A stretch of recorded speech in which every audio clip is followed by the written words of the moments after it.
Awesome. So yeah, welcome, Pratik. It's very nice to see you. I'm Eric. I'm one of the youth leaders. I think we've emailed a couple times. Does the rest of the FLAT team want to give a quick introduction for our new member? Yeah, sure. I'm Trinity. I'm another youth leader. Hello. I'll pass it on to Keiko. Hi, Tariq and everyone. Welcome. My name is Keiko. I'm the a founder of this organization. Nice to meet you. Hello. Hi, I'm Kieran. I'm one of the course leaders, the Resilient Cities course leader. I'm happy you could join us. I'm Rachel. I'm also another course leader as well. Nice to meet you. Hello. And I'm Lucas. I'm the course leader for the journalism course. Yeah. So we'll just start today with a little bit of trivia, and I think Trinity will lead us through some fun stuff to get our mouths moving. Oh, before Eric goes on, I have one question for Pratik. Which part of India are you from, and what time is it now in your time? Actually, it's right now it's 1:30 a.m. at night. Oh my gosh. Yeah. Well, I'm so determined to be part of. Well, so honored to have you. And where are you? I'm from Bangalore, India. Okay. Yes. And where are you from? Where are you from? Oh, right now I'm in Vancouver, Canada, but I'm originally from Japan. Yes. What time is it at Vancouver right now? Right now 1 p.m. Just a half an hour difference. Yes, yes. Yeah. Well, thank you for being here. Yeah, so today we're going to start with some light trivia just to begin our discussion. So nothing serious, just, okay, question number 1. Lea Salonga served as the singing voice of which 2 Disney princesses? Cinderella and Aurora? Incorrect. Oh. Anyone have any other guesses? Fun fact, she is also in the musical Miss Saigon. She served as the voices of Mulan and Jasmine. Question 2, how many words are in Picasso's full name? He has like a really long name. 24. Oh, close. so close. 26. Unfortunately. That's cool. Close. You're so close. The answer is there are 23 words in Picasso's full name, and I'm going to attempt to read it out. I never took Spanish, bear with me. His full name is Pablo Diego Jose Francisco de Paula Juan Nepomuceno Maria de los Remedios Soprano de la Santísima Trinidad Marta Patricio Clito Ruiz y Picasso. My apologies to anyone who knows Spanish, Kieran. And our last, so we're going to do a last trivia question before getting into some discussion on some sort of neat current events that are going on. So our last trivia question is, what does the color red symbolize in the art of the indigenous peoples who live in the subarctic and Great Lakes areas? Anyone have any guesses? Wrath. Rage? Good guess. Anyone else? Culture or history? That's a good guess as well. So the answer to that one is red symbolizes life's renewal and the continuity of the life force in both animals and men. So that's the end of the trivia section of today's opener, and next we will be talking about transparent public toilets in Tokyo. So these are, I'm just going to share a picture of them really fast. I'll send it to the chat or something. Or you can share screen, perhaps. Or I can share screen, yes. Smart.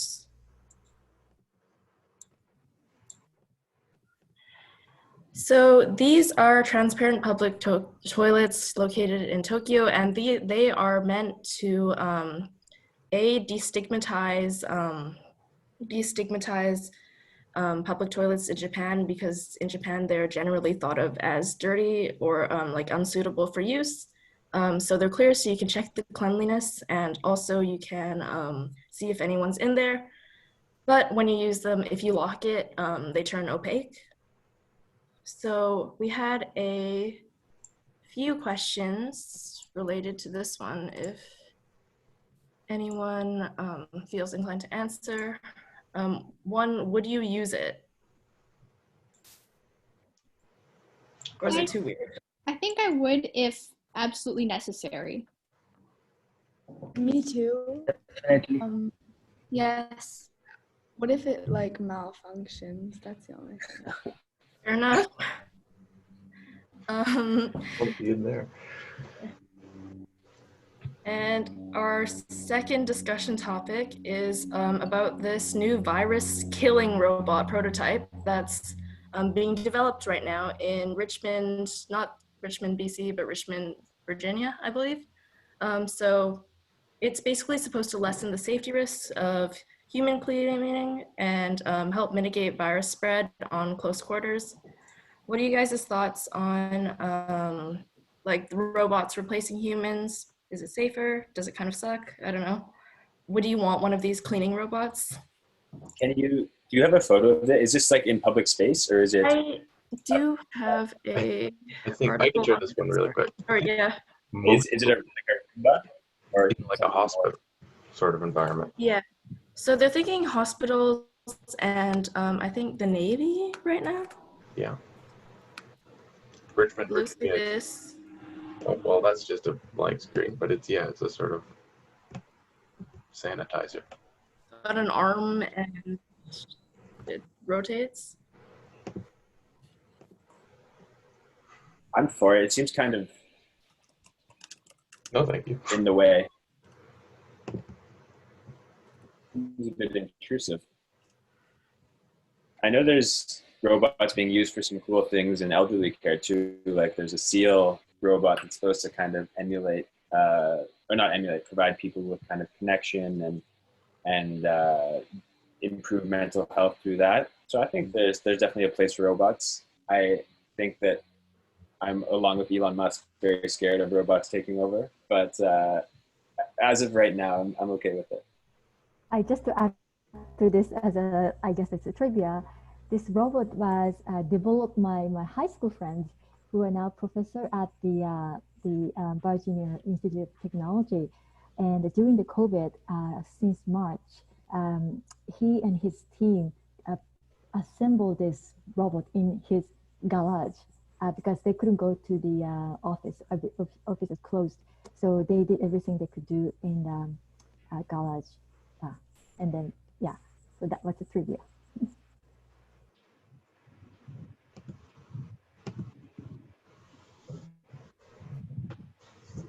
Yeah, I think I don't know. It's a little weird, and it seems sort of ungainly, but maybe it'll get better with time. Anyhow, moving on. Very exciting day for us. We are having our little debate on universal basic income. Surprise, Pratik. But most importantly for this is fun and nice and not mean. And we're here mostly to explore these ideas and issues and not really to find a winner. But because we have, at least here in Vancouver, a sort of Westminster parliamentary common law system, it is a little bit adversarial. So at the end of this short little explanation, we're going to present a resolution, and that's what you will be debating on, either in favor of the resolution, which is the affirmative, or against it, which is what we call the negative. You have 5 minutes in some breakout rooms to plan what your arguments might be. And then during our little debate, it'll alternate between sides, starting with the affirmative. You'll speak for up to 2 minutes each. Each side speaks 3 times, and hopefully everyone should speak. And so you may want to, these are just suggestions, but it might be a good idea to introduce and outline your argument, present points that argue your sort of point of view, sort of maybe focus on some evidence you might know, rebut some points that the other side has made, and present a closing argument. And it will be, hopefully, fun. So I'm going to set up these breakout rooms right now. While I do that, does anyone have Wait, questions? I have questions. Eric, could you please introduce the bill? The universal basic income, Oh, yeah. what it really covers, what it is. Yeah, so people have been talking about universal basic income for a while. It's been in the sort of public consciousness for a couple of years. Andrew Yang ran for the Democratic presidential nomination with that as a major policy platform.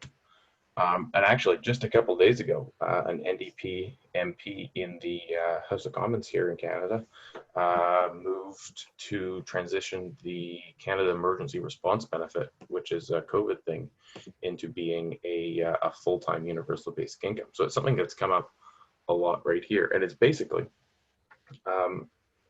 like we talked about on Monday, a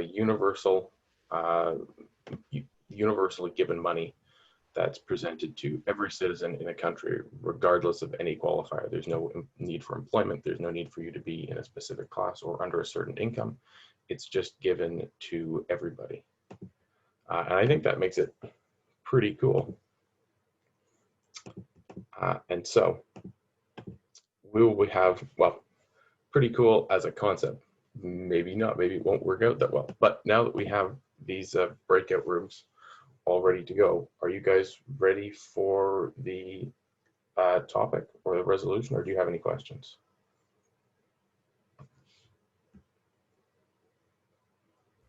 I have a question. So who you're going to divide the group into proposition and opposition? Yeah. Okay. Wait, actually, I have one more question about the resolution. So do you mean like everyone is given the same amount regardless of income? Yes, that's what makes it universal. And breakout group 2. Okay, is everyone ready? So the resolution here is, be it resolved that a universal basic income would solve the overlapping and independent systems of discrimination or disadvantage known as intersectionality. And you will now go into your breakout rooms for 5 minutes to discuss your arguments.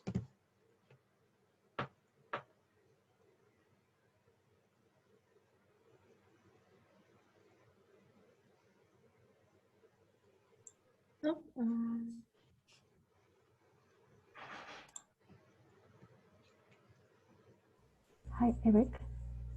Oh, Eric, I have a question. Yeah. I think Dara is still in the main room. Okay. Yeah. So the group know who's opposition. Welcome back, everyone. I hope your 5-ish minutes was productive. But just because we're running a little short on time, we will get right into it. Sort of. And invite the affirmative side to present their first up to 2-minute speech.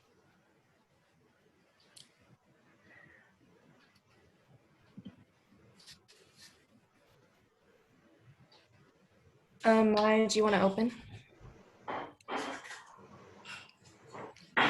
Okay, so we think that universal basic income is a really good idea, which could, I guess, solve a multitude of problems that exist within our society. And I guess, okay, well, our first argument is that it can help to alleviate the effects of poverty and perhaps even expand the middle class. So, and this would have in the long term, enormous economic benefits for our society. So, for instance, the individual and societal impacts of poverty are actually very burdensome in our society. It can put extra stress on like the healthcare system when people are sick and malnourished or don't have a place to sleep, and it can put like a lot of extra economic burden on a lot of our other social support systems. So by putting in place a universal basic income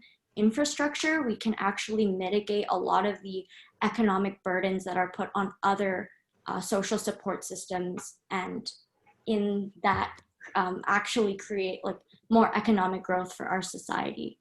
So yeah, that's our first argument, I guess. Thank you. Very, very nice. Just as a point, if anyone on the side that's just spoken would like to say here, here, that's very fun to do. You're here. You're here. Thank you. With side negative.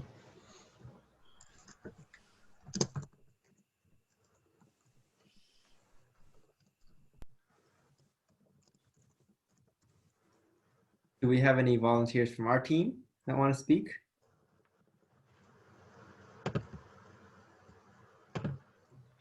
Wait, so are we making our point, or do we also address the point on the floor? This is a very open debate format. You could do either or both.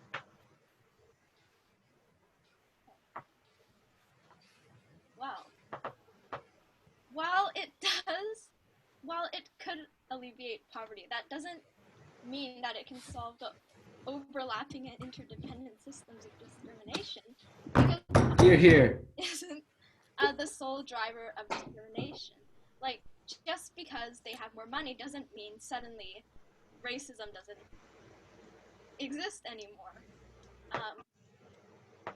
Or it also doesn't mean that they'll be able to access mental health support if it's not there for them, if it's not funded, and they can't, like, while they have money, they still need supports there that they can access the money. Which is why we can't put all of our money into just giving the people money. Here, here. Terrific. Back to side affirmative, and just a reminder that we would like to hear a little bit from everyone today. I think it's. All right. Yeah. Okay.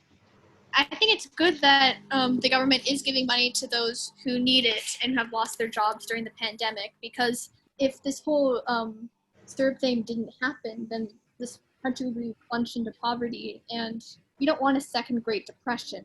So, in terms of giving people who need money, it might not make the economy the best, but it does help it a little bit. I think, yeah. Yes, I agree to her, to Nicola's opinion. Which, giving money to people who need it will solve problems of people who lost jobs during the pandemic, which might solve their problems such as finding a place to live. So they're able to rent a house, so there wouldn't be more people living on the street, which will cause more problems. Here, here. Yeah. I'd like to add one point. Just like Sophia said, but the entire point of paying everyone equal is to eliminate the point of discrimination, right? Or else why would anyone pay everyone equally? So I think that's the whole point of eliminating discrimination or any sort of discouragement that has been given up because of income heights or lows. Yeah. Perfect. Thank you, side affirmative. Back to side negative.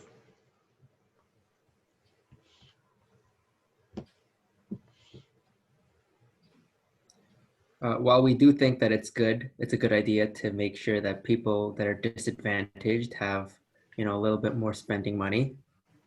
That's not really what UBI is. UBI actually just gives money to everybody, right? So if we gave money to the rich, you know, the really wealthy who avoid taxes, that means we're just taking tax money from the middle and working class and giving it to those who really don't need it. Yeah, I agree with that. Here, here. All right. Awesome. Thank you, side negative. And now back to side affirmative for your final chance to speak.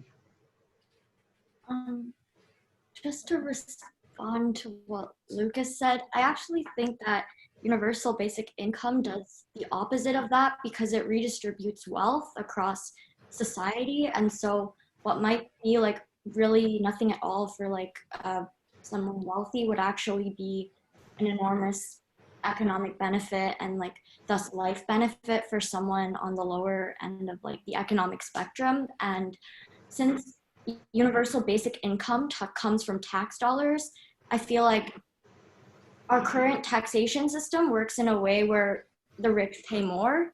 I mean, as I think Exactly. And so the rich pay more, and then that money goes more to like poor and like middle class people. So I think in that way, it actually helps the poor a lot more than it would help the rich. Here, here. You're here. Thank you, side affirmative. And now on to our final segment, side negative, for any final wrap up or rebuttal.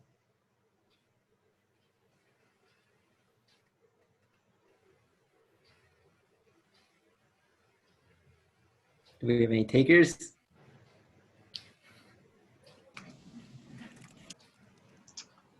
We'd love to hear from everyone on side negative.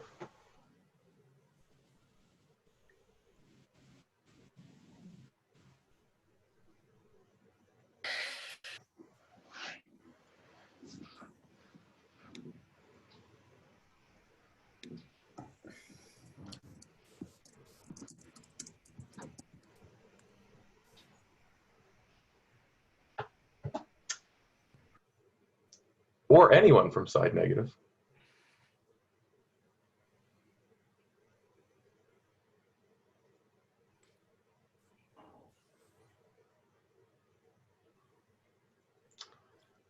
No? All right. Okay. Okay. Strong rebuttal. Well, thank you, everyone. That was really fun for me, at least, because I didn't have to, argue. But hopefully that gets everyone thinking a little bit about these issues, about the idea of universal basic income and intersectionality, and how maybe it could be a good idea, maybe it isn't. We're not going to say that there's a winner. There is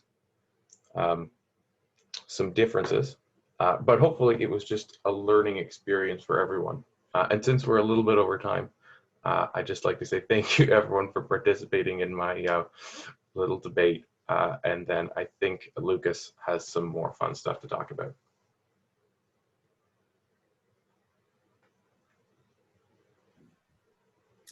All right. Thanks, Eric. That was a great segment.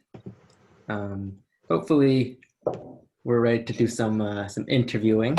I know we've already spoken quite a bit to one another, but now it's sort of time to reach out to the outside world. So I've got 4 working journalists that you guys are all going to be doing one interview each. Maybe try to keep it around 5 minutes, but if the conversation is going really well, do it longer. If you want to just bail out of there, you can. But so with these interviews that you guys are about to do, I don't know how many of you guys watched the module for interviewing. Have you guys seen that one? Cool. So yeah, just as long as you follow the advice in there, just let them talk. Don't be afraid to talk about yourself.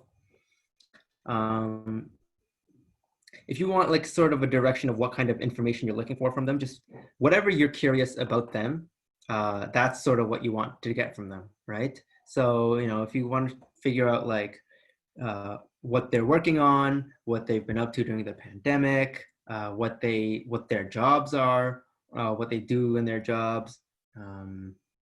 You know, if they have any journalism advice to you guys, or, you know, just any like personal thing you want to know about them, they're actually totally open to talk to you about that kind of stuff. So we've got 4 working journalists, like I said. We've got Neha, Sean, Megan, and Catherine, right? So I need 4 of you guys that are going to do the first round of interviews. Who would like to volunteer? All right, Nicola. You are going to be talking to Sean, all right? So I'm going to post Sean's phone number in the chat. Do I talk to them over the phone? Yep, you're talking to them over the phone. Okay. Yeah. So yeah, feel free to mute yourself. It's gonna get kind of crazy if everybody's on their call and we can hear all 4 calls going on at once. But yeah, so this is just for you. So you can feel free to mute yourself. How long But does the interview have to be? it doesn't have to be any length. Just talk to them, you know, Okay. and see how it goes. Okay. All right, and that's his number. Sophia, you're gonna be talking to Catherine. Oops. Kieran, can you post that to the, can you post that for Nicola, please? Do they know that random people are going to be calling? I'm not going to tell you that. All right, so Sophia, that's who you're calling. Where's Sean's phone number? I don't see it. Sorry, hold on. Give me 1 second.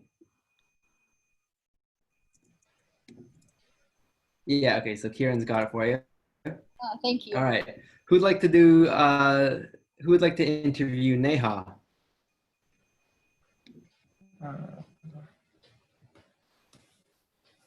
I think I'll be comfortable.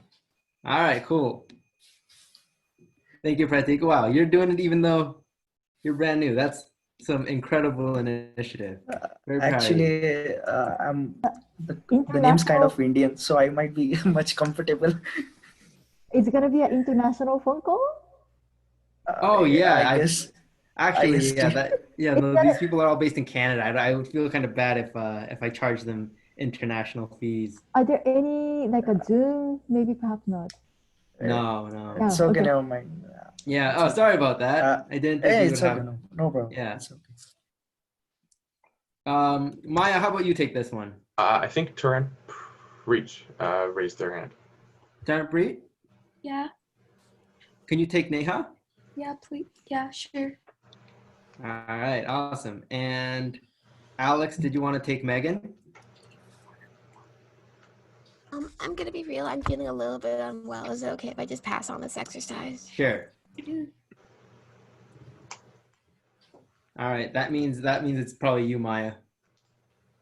Okay. All right. Megan's really nice. Don't worry. I can't promise you the other 3 are nice though. All right. So hop on those calls and report back.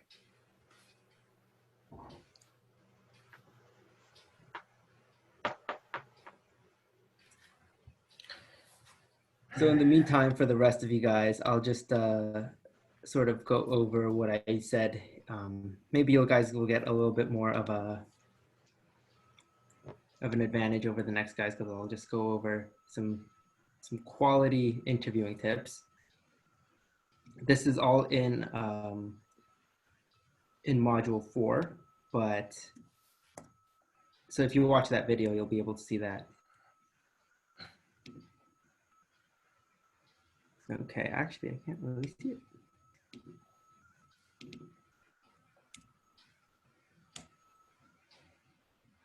So the best tip I have for you is to not say anything, right? You don't need any mm-hms. You don't need, oh, wow, that's so interesting. Humans are really good at filling silence, right? So you don't need to do that for them. You only need one party to be speaking. And, you know, if you're transcribing or anything like that, it'll be a lot more useful for you to not have any of your words in that sort of in that sort of recording. Actually, looks like I got a message. So who else has interviews left?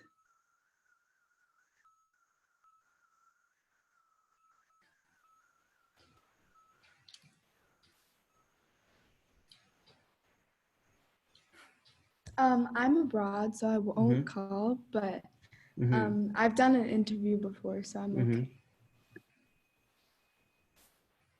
Who have you interviewed?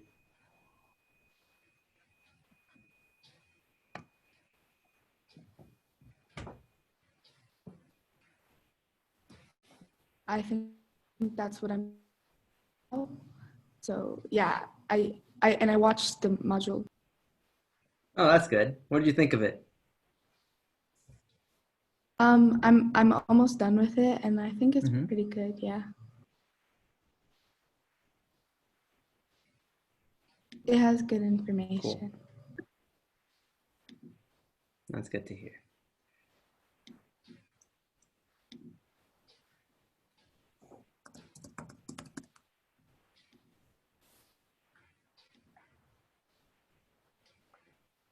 So for those of you guys not on calls, what do you sort of estimate in terms of timeline for getting your piece all your first draft in at least? Could you repeat that, please? What do you think of a timeline for having your first draft in? I'm not exactly sure because I'm still like deciding on. I've decided my format, and I think I'm gonna do a podcast. Okay. But I still have to rearrange because I asked who I was interviewing like questions, of course, and I just kind of let the person talk because they were talking about like the moments of their life that had impact and stuff. So I'll be editing it, so it might take a little time because the person was saying so I have to edit that. Yeah. Well, maybe we can connect you with Mandy, who we have on our team that specializes in stuff like that. And yeah, Okay. maybe she can help work with you or something like that, and you guys could put something really cool together. I also had a question. Sure. If you're doing a podcast, everything will be in the audio, or will there be like writing along with it? Right? Yeah, well, you'd probably have to write a description for your podcast, right? Usually podcasts come with accompanying pieces, right? Just sort of summarizing what you're about to listen to. I'll send you an example of that. It's not too extensive, and you don't need to do any more additional research or interviews for it. But yeah, there is a quick sort of hit that you need to write for it. All right, thank you. No worries.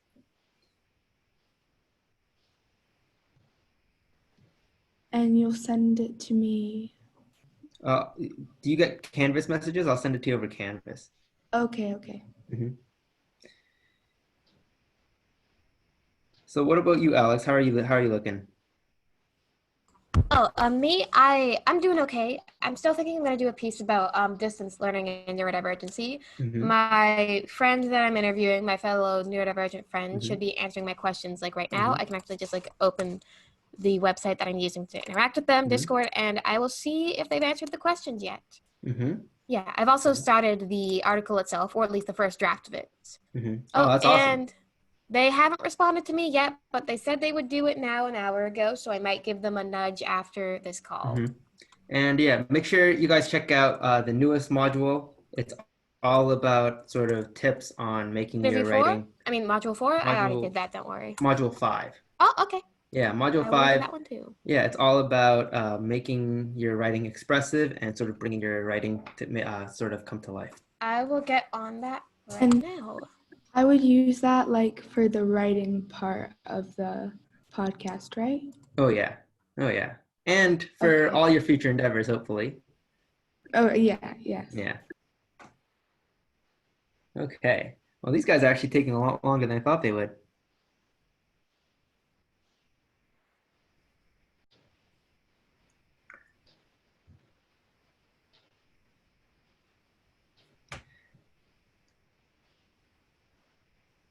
Eric, would it be possible for us to sort of like give him a nudge, be like, hey, you know, consider wrapping it up? I've just been talking to myself for a couple seconds there. Yeah, I'll send him a quick message in the chat. Okay. Yeah, don't rush him too much, but like we do have other parts of the session we have to get to.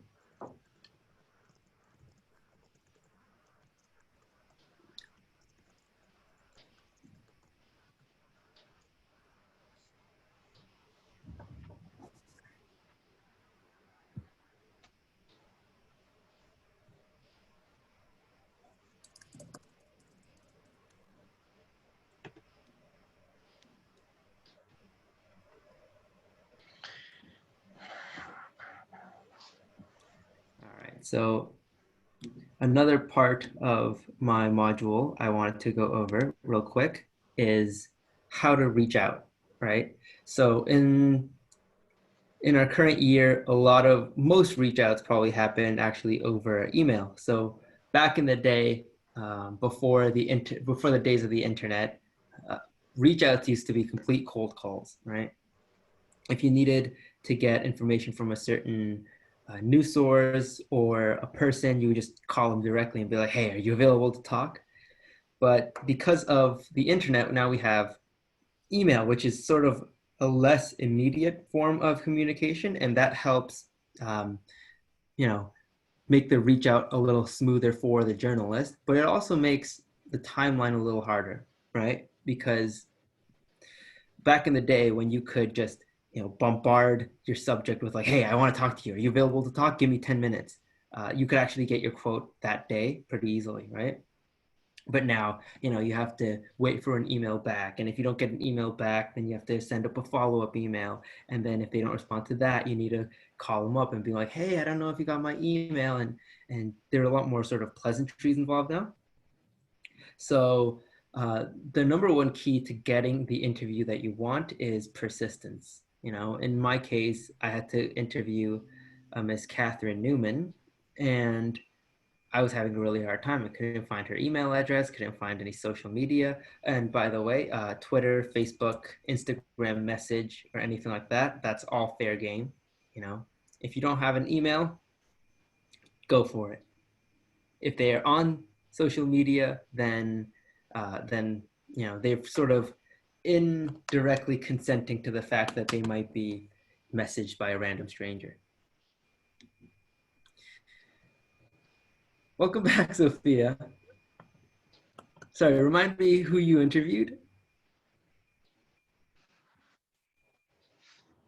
You're muted.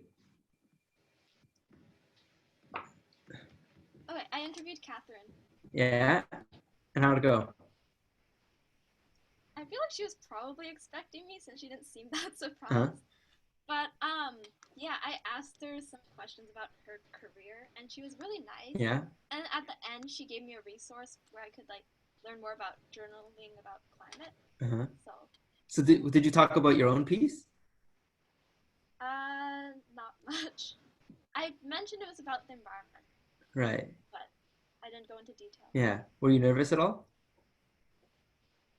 She seemed really nice. Mm-hmm. And also, I feel like she knew people were going to be calling her. So yeah, she knew. Yeah. Yeah. But that's one thing that you should actually get used to, is the fact that 99% of the people you interview or that you call are actually going to be extremely nice. And so the vast majority of the time, there's actually no reason, to be anxious or to be nervous or anything like that. As long as you're okay and you've got sort of the information that you want, chances are your interview will go totally fine.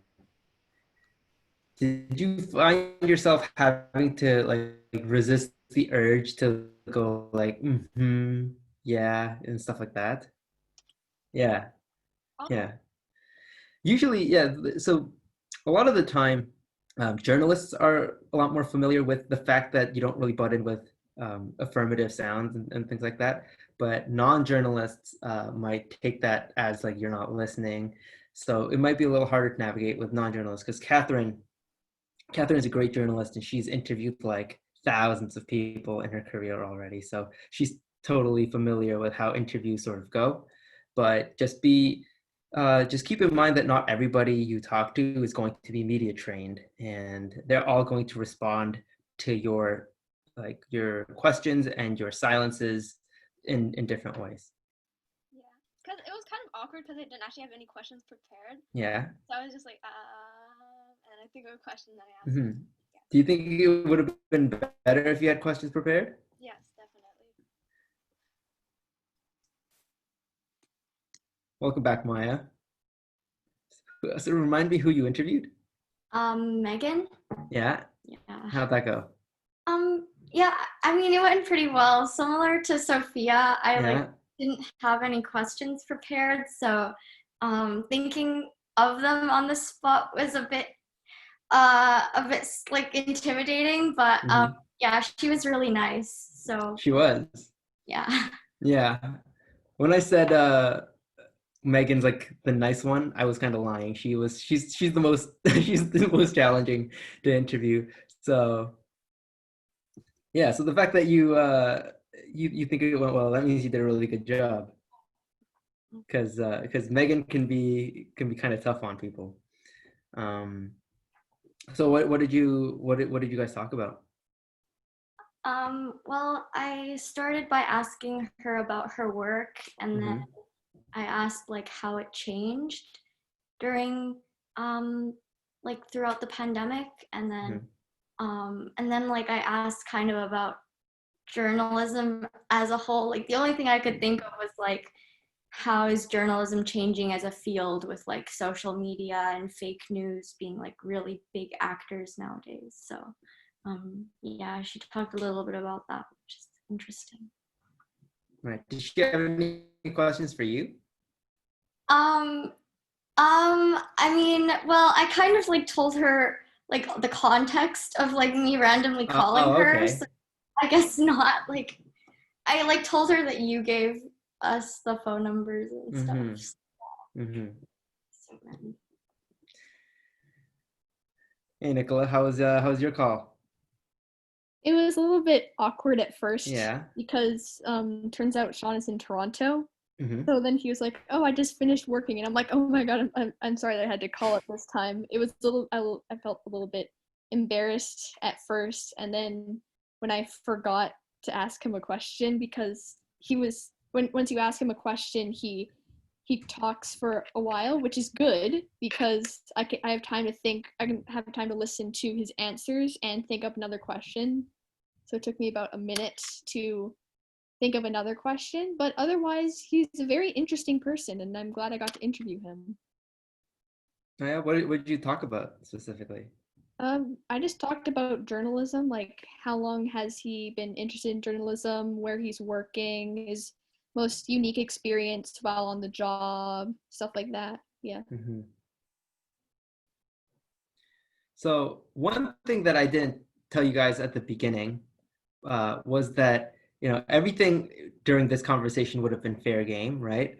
So in order to have like a good conversation with somebody, you probably need something that could connect the two of you, right? So journalism might not be the best because you guys might not have too many questions about journalism, even though they have a lot to say about it. So one thing you guys could have done, and I was wondering if anybody would, was just to ask about like me specifically, right? Because that could have been a common link, and because you guys have both parties would have known me and who I am, and then you guys can build a rapport from there. Just talk about how you guys perceive like me personally, and build a conversation from there. It's all about finding ways to connect with them. And if you're going in cold with somebody that you've never talked to, you've never met, and you know very little about, it's going to be extremely difficult to come up with things on the fly to connect with them about. So always have in the back of your mind the idea that you're going to need, just one thing that can help you bond with them, the one thing that can get them to open up. Because once they open up, that's when an interview really gets going. You know, like there's sort of 2 points in an interview, like one where both of you are in your own shells, and a second point where you're out and now a conversation can freely flow. I kind of set you guys up to fail, sort of intentionally. No, I'm sure you guys did a really great job, but giving you guys no direction and sort of like, you know, throwing you in the deep end and not having anything to talk about with strangers, I think is the best way to get you guys, you know, sort of inoculated to the idea of what an interview can be, right? Because, you know, when you pursue your own interviews, you'll have, you know, a very direct line of questioning. You'll know what you're looking for. You'll know who they are before you interview them. So I promise you that'll probably be the most difficult interview you'll ever do, just because I gave you absolutely no context. But I'm really glad that you guys sort of rolled with the punches and were able to, you know, get a conversation out of them. So really good job. Unfortunately, it is 2. I know, Maya, you asked about the style guide, so I'll just send you the style guide privately, but tomorrow I'll present it, and we'll also talk about how not to plagiarize, and that's what we'll do next session. Congratulations on doing really good interviews, guys. Really good job today. Eric, what do you have for us? I have the very exciting task of telling you that you should probably get some water now, because we've got time for, I think, just a quick short little break. And we'll see you all back here at 2:05 Vancouver time in 5 minutes. Thank you, everyone. That was a really great first hour. That was awesome. Yeah, and we'll see you back in like 5 minutes.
Well, welcome back, everybody, from your brief break. I hope it was restful.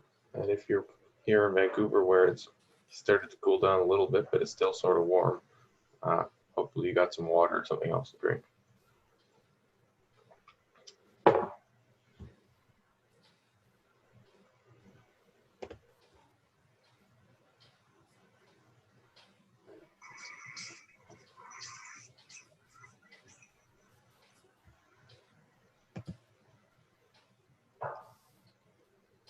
Maybe I'll wait just another minute. I'm not sure if everyone's back. Yeah, we'll just see if everyone's back from their short break for a second. We don't want to start with missing people. just while we wait, I know our check-in this morning was sort of brief. How is everybody? Pardon me. Bless you. We're all good. For those of you who's here but is muted with their camera off, do you want to just send a quick thumbs up if you're here but we can't see you?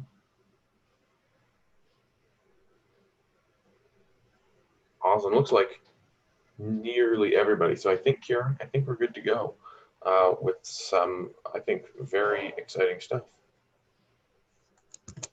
Yeah. Okay. I'll get started. So today, I'm just going to talk briefly about just a little bit of the material covered in the module, and then take a look at a case study of and the module is about kind of transportation and how mobility has changed during the COVID-19 pandemic. So then we'll take a look at a case study of a city making efforts to kind of move forward with more sustainable and green transportation initiatives. And then kind of how that's played out during COVID and what goals are for the future.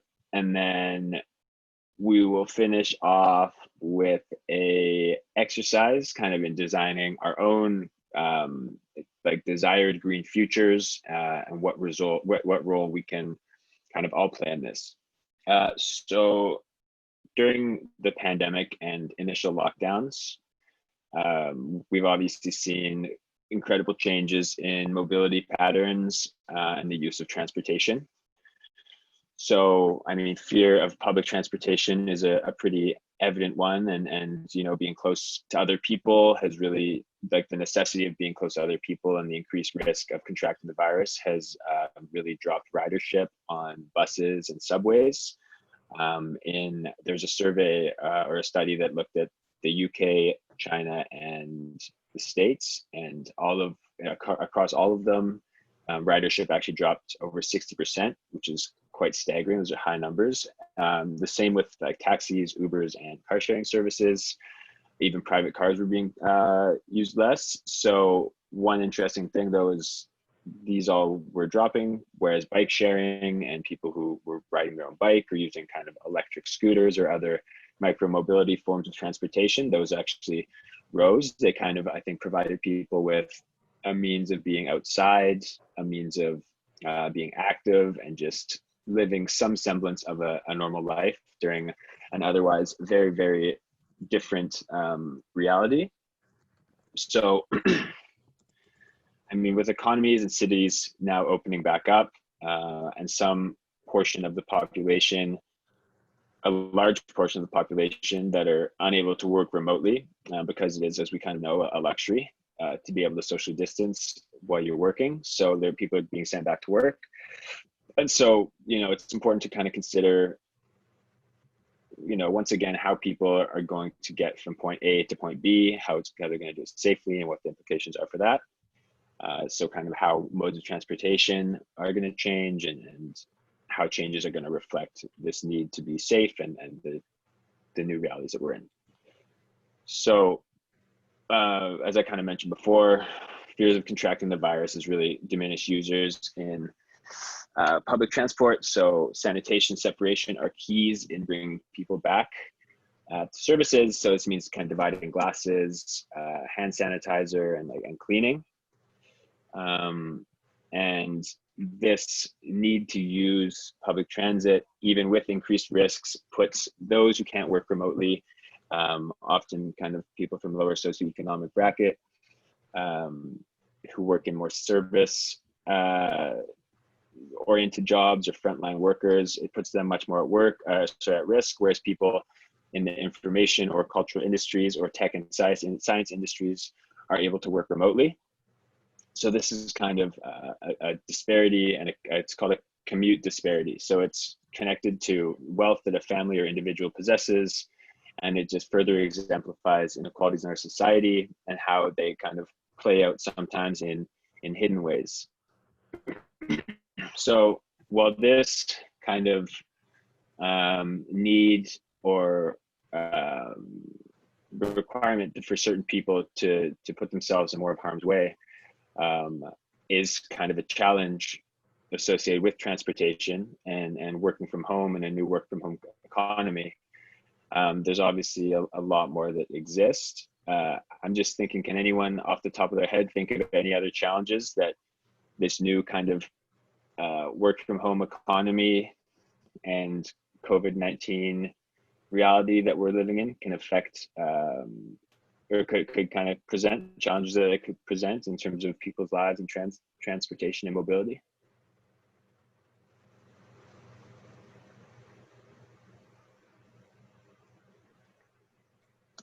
Can you rephrase that, or can you repeat that again? Yeah, so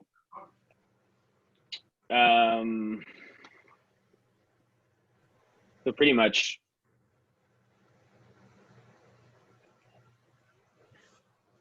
like people, sorry, go ahead, Eric. Like, I was sort of wondering about like what new challenges exist in like transportation because people are working from home and because of COVID? Yeah, exactly. Well, I don't know how familiar you guys are with Toronto, but in Toronto, where I'm from, we have this thing called PATH, right? So in downtown, we have this huge like network of underground tunnels.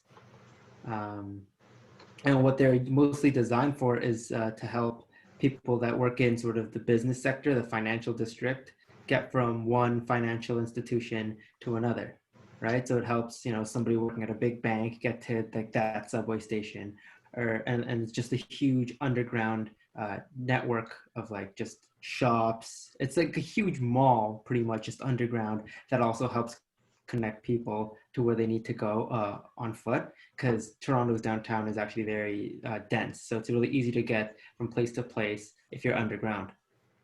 I think a huge challenge now is to figure out, like, because these are sort of the businesses that are moving to a remote work environment. How do you now connect people? Because pretty much this entire underground system is going to be useless, right? So that's one challenge, is what the hell do you do with this entire underground infrastructure that you've built, which now serves no purpose? And how do you physically connect people that used to have this underground passageway and are now completely remote, working from all over the world now?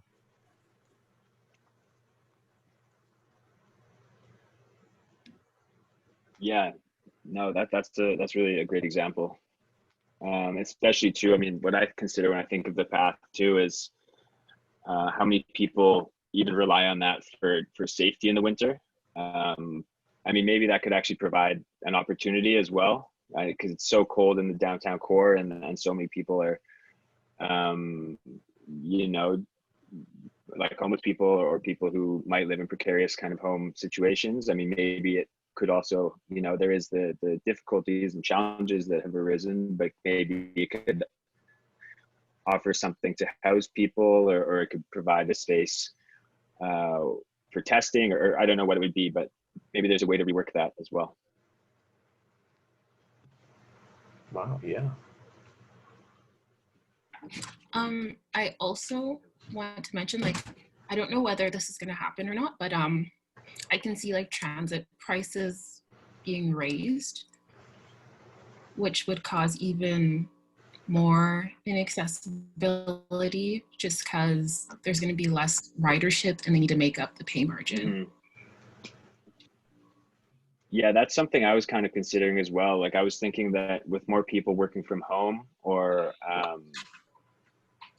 you know, less people using these services, I wonder whether kind of the tax dollars that are being allocated and going towards them might really move away from there, and leading to, I don't know, maybe disruptions in service, or just like much worse quality, poorly maintained services, when, you know, it's really not. I personally believe that it's not, the future is not oriented towards private cars and following that pattern, but is more oriented into these kind of shared public transit systems and sustainable transit systems. that because of their financial situation, it might be hard for them to restart when like people start going back to work and have their full capacity again. Yes, I guess especially with, right, if it can only be 30% of people on the train or whatever, it's gonna be tough to navigate. Yeah, what I noticed is that actually, again, I'm not familiar with really any city other than Toronto, but you know, where I was from in Toronto, it was actually like the low income areas that were serviced by buses and sort of the higher income areas serviced by subways, right?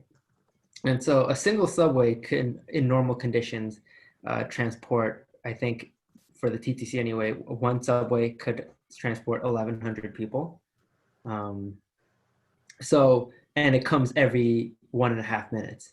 So like distancing with subways is actually really easy because they're so big. There's actually a lot of space, and it comes so frequently that you're not really disadvantaged by sort of having to take the next one.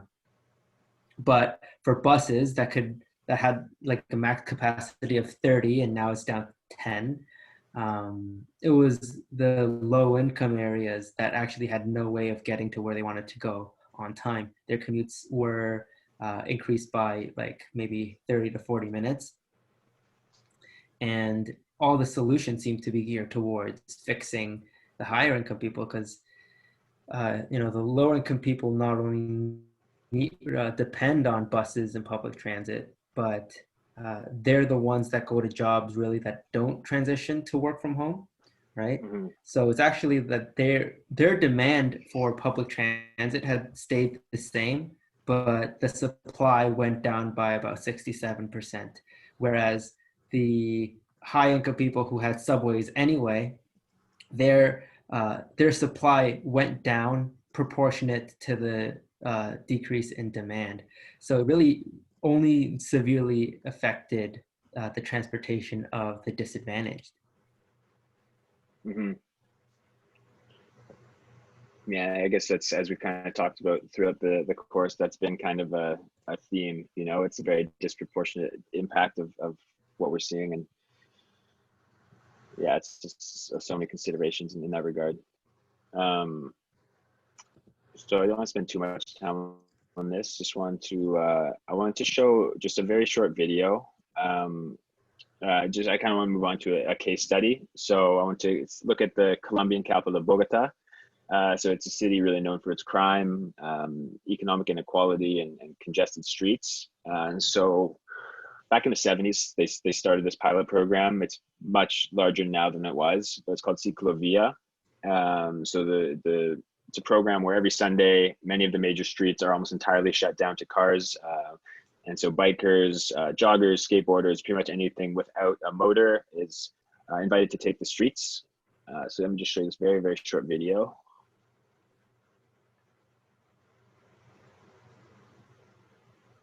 Where is it?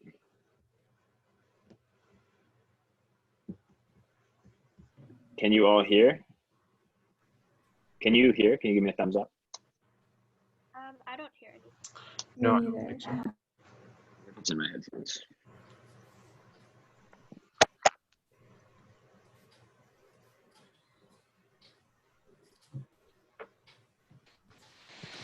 Let's try.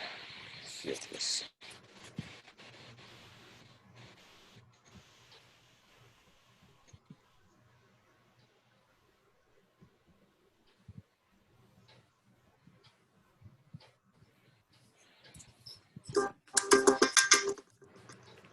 Right now.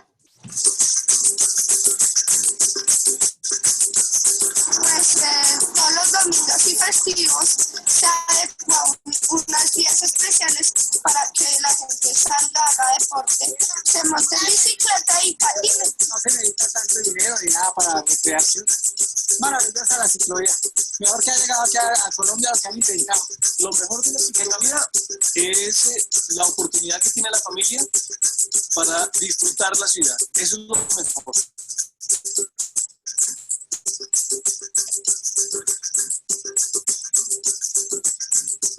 so it's 2 o'clock today and the Ciclovia is almost over. We've had a really long day. We got up at 5 in the morning and we got to see how it all started. Everything from packing up the vendor stations and the trucks to barricading the streets and closing it to cars. It was pretty light traffic at the beginning because the weather wasn't so great, but at about 8 o'clock it started getting packed. It's a really beautiful way to see the city. There's just tons of people, all different kinds, all different ages. There's even a segment called the Recrovia, and this is absolutely great because they have about 28 stages with aerobics instructors and Roomba instructors, and they're giving free classes to any citizen that wants to participate.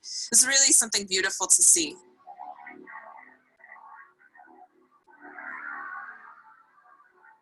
A las 7 de la mañana ya la gente comienza a invadir las calles y en la medida que va pasando el día, los ciclistas y gente caminando en patines, familias, ya comienzan a hacer uso de la ciclovía. Esta vía, que tiene 4 carriles para los vehículos normalmente, se destinan efectivamente la mayoría de los carriles para los ciclistas y solamente se deja un tramo para que la circulación de vehículos de todas maneras pueda seguir funcionando.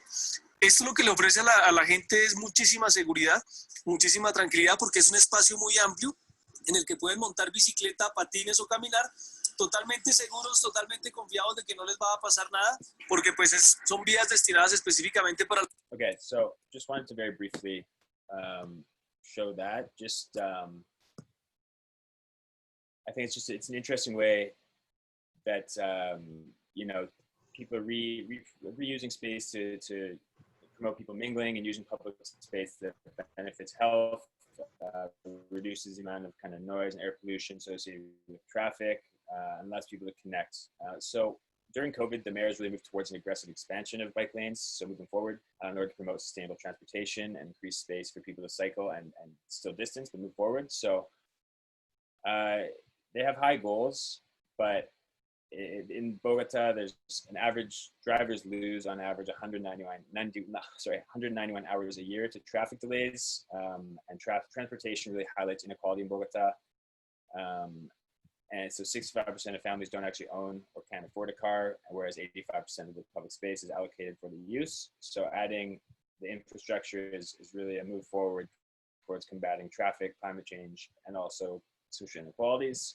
So globally, there have been discussions around green recovery plans post-COVID. So in Canada, the proposed plan attaches incentives and requirements for economic recovery. So measures that will promote social equity, environmental health, and also kind of economic recovery. So these are hinged on kind of bailing out or stimulus money for companies to comply to green standards and promote positive environmental impacts. So this is very much geared towards kind of corporations and large-scale initiatives, but I think it's important for everyone to consider how we can each kind of contribute individually to green recovery. So our mobility decisions, our consumer actions, and political decisions all have kind of green implications. So I just want to break into groups really quickly and just talk about kind of your own green recovery plans for COVID-19. So consider like your own actions in terms of mobility, and kind of sustainable and green mobility. And also like think about Ciclovia and consider what could be done in your city if it's not just individually, and would something like this work, or can you think of something else that might? So Eric, if you could maybe break us up into 2 breakout rooms, maybe we could talk about that, or if anyone has any questions about what we should talk about. Or 3 breakout rooms, because I already had 3 set up.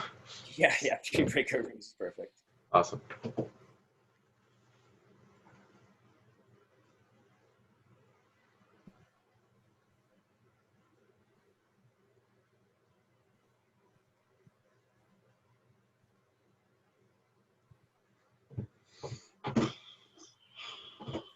You can put me into the breakout room.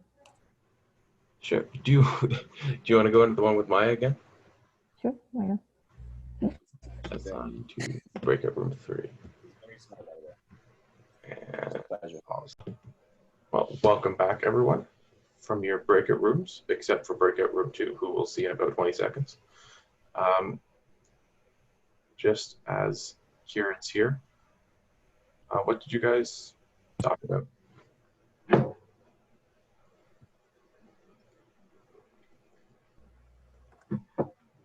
Yeah, so what were some of, did anyone have any, I mean, I'm not sure if anyone's thought about this before, but does anyone have any specific things that they would kind of planning on incorporating, or the most important thing that they plan on incorporating in their green recovery plan during COVID or post-COVID? I know our group really talked about how it's made us learn that we don't actually have to move around all the time, especially in sort of emissions heavy vehicles. So, you know, if we do have to get around, try to be more conscious of what mode of transportation we take, try to take public transit instead of the car, or, you know, walk or bike instead of public transit, things like that. Yeah. And I also said that I would probably stop buying online and maybe thrift more because of the packaging and stuff like that. Mm-hmm. Yeah, those are both really good actions to take. What about in the other groups? I think after using the mask that people that are using right now, the N94 mask or the whatever mask, they shouldn't opt to throw it out or just dispose it wherever they like. They just just try to use it as much as possible and dispose it in a way or in a place that doesn't affect the ecosystem, rather than saving what do they say, the society, or indirectly affecting it again by throwing your mask away on the streets or on the oceans, rivers, etc. I know it's been interesting to see, just, you know, seeing people using the masks, because we're, for the most part, I feel most of us are pretty unaccustomed to wearing masks, at least in North American societies. So I just learned recently that before throwing out masks, you should always cut off the little strings, because they often get caught in animals' legs and have been found to be very kind of harmful and dangerous for animals. So that's something to consider as well. I was also wondering, do reusable masks work as well as like not reusable masks?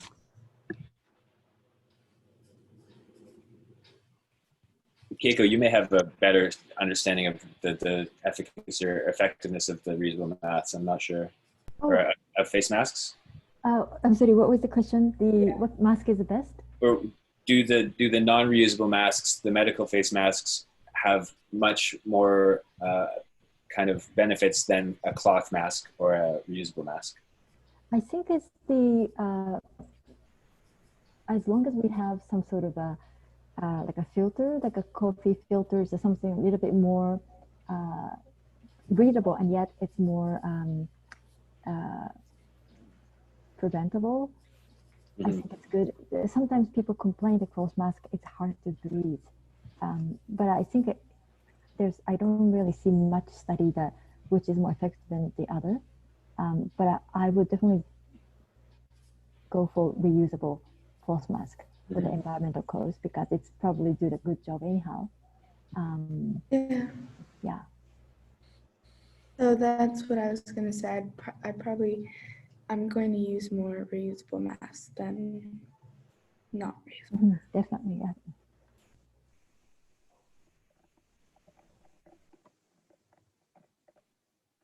Mm-hmm. Does anyone in the last group have any considerations, or specifically maybe in transport or anything? I talked about how we need to have more bike lanes, I think, because they're very small and it's hard to figure out like where the bike lane starts and stuff like that. So I think I've seen some bike lanes where they've been painted over so you can easily tell that that's part of the bike lane, because my sister bikes to work and back, and she got horned because apparently she was in the road instead of in the bike lane, even though she was doing nothing wrong. So I think that if we expand the bike lanes and paint them so it's easier to tell whether it's a bike lane or not, I think more people will cycle to work and school and stuff like that. Yeah, that's really, I've never even thought about that. That's a really good kind of consideration, make them more visible.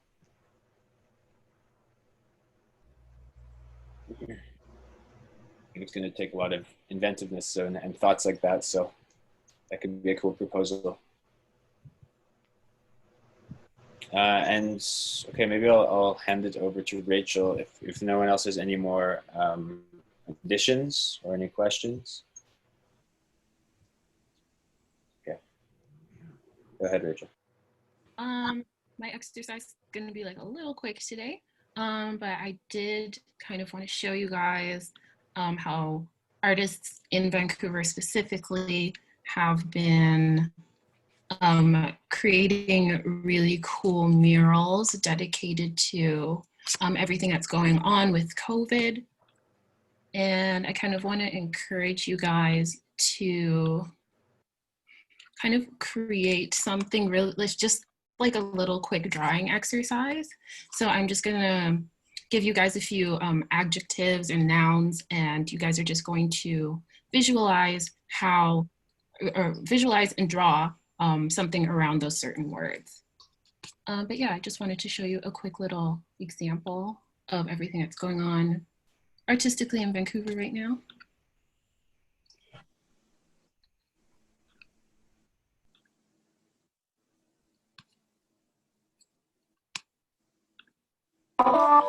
Just let me know if you can hear it properly.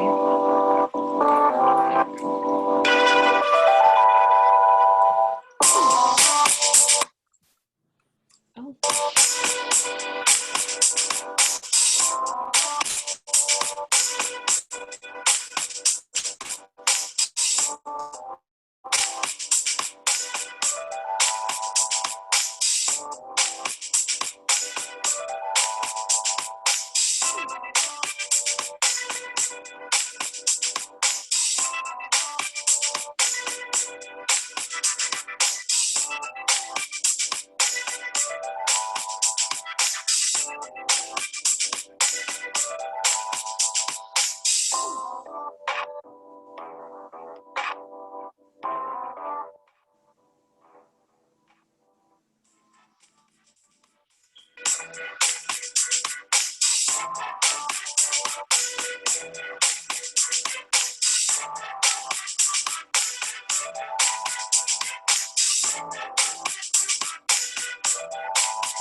Oh, sorry. One more thing I wanted to share. My friend was actually a part of the little mural festival. So basically, what happened in my oh.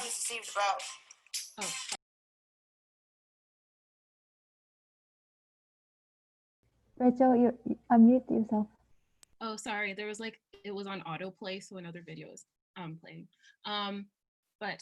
What I was saying before is that like I had a friend who took part in that little COVID mural festival thing, and I just want to show like just a little example of what she's done so far. Let's share my screen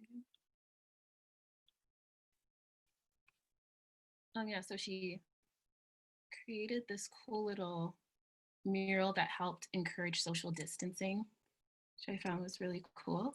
And it's stay one alligator apart. I like that. It's very cute. Yeah, it's super cute. Oh, she did something weird. Yeah, and she also made like an augmented reality mural as well. But yeah, just a cool example of things people have come up, have created during this time. So I'm just going to now just encourage you all to, if you can all grab like a piece of paper and a pencil really quick.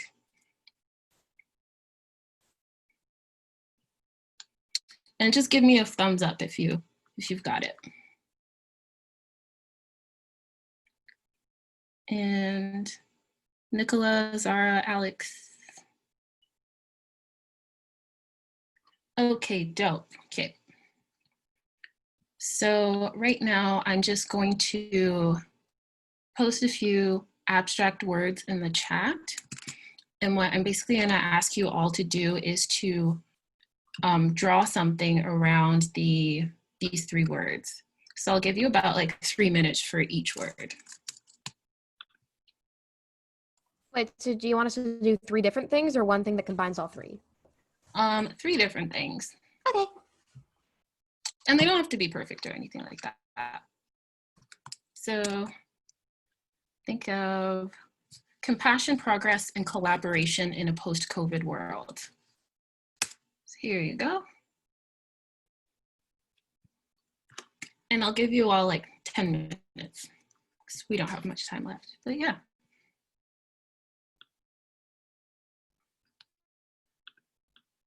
Does anyone have any questions? Ooh, okay.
So just about 5 more minutes, everyone.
Okay, so if everyone can tune back in.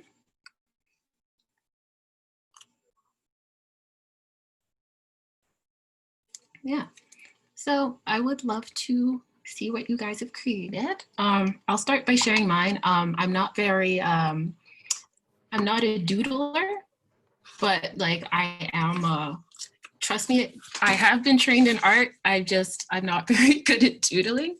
When I put compassion, if you can see abstractly, this is a heart.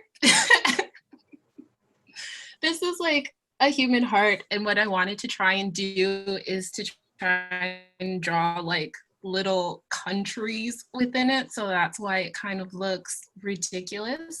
But that was my process with it. It kind of just meant people connecting together, not only like sentimentally through the heart, but also like in terms of health as well. So that's why I chose that one. Progress, this one is just as equally as ridiculous. These are people wearing gloves and they're passing the baton to each other. I was thinking of like a relay of some sort. So yeah, when you're running a relay, it's a team effort. And, you know, if everybody, you know, tries to keep safe, progress can happen. And for collaboration, this one looks even more ridiculous, but these are hands and they're all together in a center, collaborating together, and they're all wearing gloves as well. So yeah, I'm pretty sure you guys have done a way better job than me, but yeah. Those are great though. Oh, thank you. They're really nice. Yeah, really nice. Thank you, everyone. That made me feel a little bit better.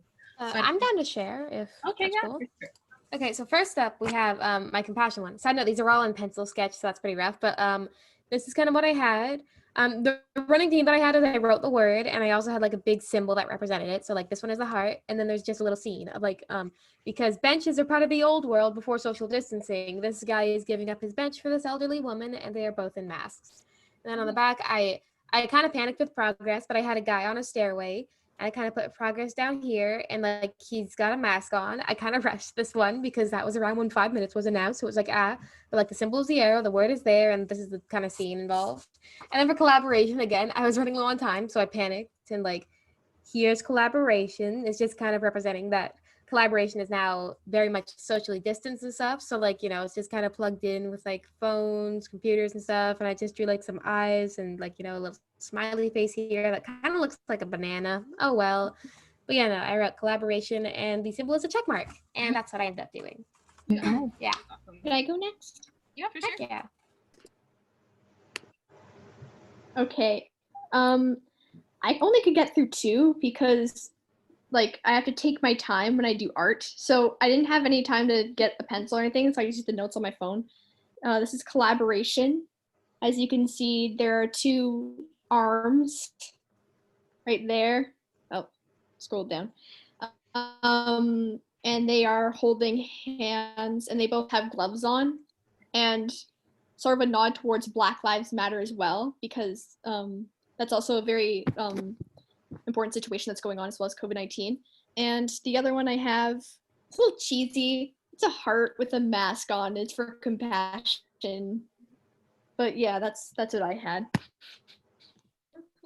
Thank you for sharing with us. You're welcome. Anyone else want to share? I can share mine, Okay. unless anyone else wants to. So I just did 2. I'd like to say there's because of running out of time, but I think it's just because I'm not a good drawer. So here are my 2. This one was collaboration, because we're in a very global time so this is the globe with countries that don't actually look like countries with a mask on, because we're all kind of together in this whole situation. And then this one is progress, and this is a mini bike standing on top of an overturned car. So it's talking about sustainable transportation and moving forward. I like it. Yeah. Thank you. I can share mine. Okay, real quick. So compassion, heart with helping hands. And this is my progress. Always go up and down. And then collaboration is kind of a 1 + 1 equal perhaps 3, and then aha moment. Thank you, Keiko. All right, my turn. So I hope you can see this. Yeah, okay, this is compassion. A guy sharing his food with a person who doesn't have one. I don't know about the drawing, if you can understand it or not. Okay, so this is progress. These are staircases that I made along with the graphical representation of arrow pointing upwards. And this is majorly a 3D image of a team, what do they say, with their spirits high. And how do I show this? Like before a team goes for a game, they were like, yeah, we'll do our best. Come on, we'll do it. So this is like a team spirit. What do they say? Circle. Yeah. Team spirit circle. Yeah.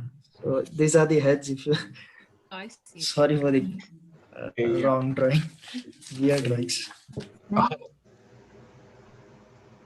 Yeah, but I just wanted you all to kind of get into the habit of just like lightning thinking when it comes to creating and designing certain things. It usually starts with just random scribblings until you get to your like final point. This just relates to my third module. I do have to do a few edits on it, but it should be up within the next 24 hours. What I want you guys to do for that is to kind of create a socially aware social media post in particular. So you'll be focusing on a certain topic of your choosing and providing like text and also visuals and iconography. So there'll be more details into that within the next day or so, but yeah, just want you guys to get into the habit of that. Yeah. Will you be telling us what we can use to make sure. it? Okay. You can there's a certain program that I'd like you all to download actually. There's also going to be a couple tutorials that I'll direct you to as well. You should be able to check it right now briefly, but yeah, there's just a few little issues that I have to go over with my module in particular, but yeah, all of the actual, so like the practice part is available right now and the produce part is available as well. And the links regarding the software that I want you to use, it's called Inkscape. So Inkscape, it's 100% free and it's available for Mac and PC. And if you guys look up on YouTube, I also provided like a couple of tutorials, but there's also a lot of different comprehensive tutorials on YouTube as well, if you want to get more into it. Okay. Trent, I think you've got your hand up there. Can I show my phone? Yeah. Of course. Yeah, we'd love to see it. So for the first writing here one, and for the second one is this. So I just drew this. It says destination, and it says I'm almost there. I have to keep working. And then for collaboration, I drew like a bunch of people adding their ideas and goals together and working together because that's what collaboration is. So, yeah. Lovely. Thank you so much. Thanks everyone for all of your little doodles. And yeah, I will pass this off to Eric. Yeah, thank you. That was so much fun. I really enjoyed that doodling. If you guys want to continue to doodle, or you didn't get a chance to share today and you want to, or you want to improve upon your doodle and post it, I'm going to go make a little discussion in the Conversation Circle campus course.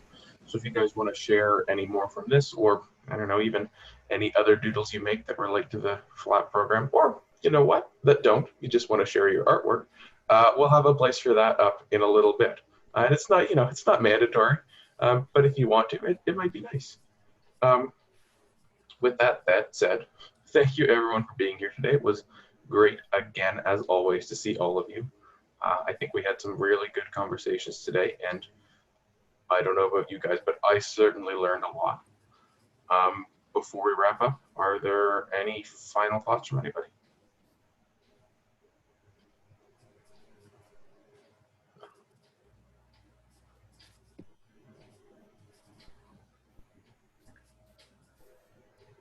So this Friday will be our last day together, and our team will preparing something really memorable. But if you have any certain requests, like certain things that you like to see or do or share or ask anyone, by all means reach to us, perhaps Eric Trinity, by email, anything. Yeah, what would you envision to put that closing? We ask for any suggestions. Thank you. Absolutely, yeah. If you've got I can't believe it's only 2 more live sessions. But if you have something you want to see on Friday or something you want to do on Friday for a little celebration, please, please, please reach out to me or Trinity, and we'll do our best to include it. Because Friday is just going to be all fun for you guys. We'll maybe sneak in a little bit of learning, but it'll be mostly fun. But it's always fun, but it'll be extra fun. Anyways, with that said, thank you all for being here, and we'll see you back here at the same time tomorrow. Okay. Also, one last thing. Thank you to Pratik for being here. I know it's probably like 2, 3 a.m. where you are. So It's 4:30 in the morning, actually. Oh my gosh. You know, we do record these. But it was Really value your participation. Thank you. Thank you so much for participating and for being here in the And middle of the night. also to Jara as well from Rwanda in the middle of the night too. Thank you. It's okay. Thank you. Yeah, thank you so much to everybody, but particularly those who have come here in the middle of their nights. That's such incredible commitment. Just thank you so much. Anyway, Just last one thing. I'd like to thank everyone for such a warm welcome. And I didn't expect such a very warm welcome on the first day, but seriously, I was very eager to see you guys, but circumstances were in my favor. So I joined you guys at the last 3 days of the session, but I hope to see you guys in some other summer camp or some other sessions after again. I hope we all get together again. And this time I promise I'm going to be from the start. Oh, that's so nice. Yeah. Best wishes to everybody. And we'll see you all tomorrow. Bye. Bye. Bye-bye.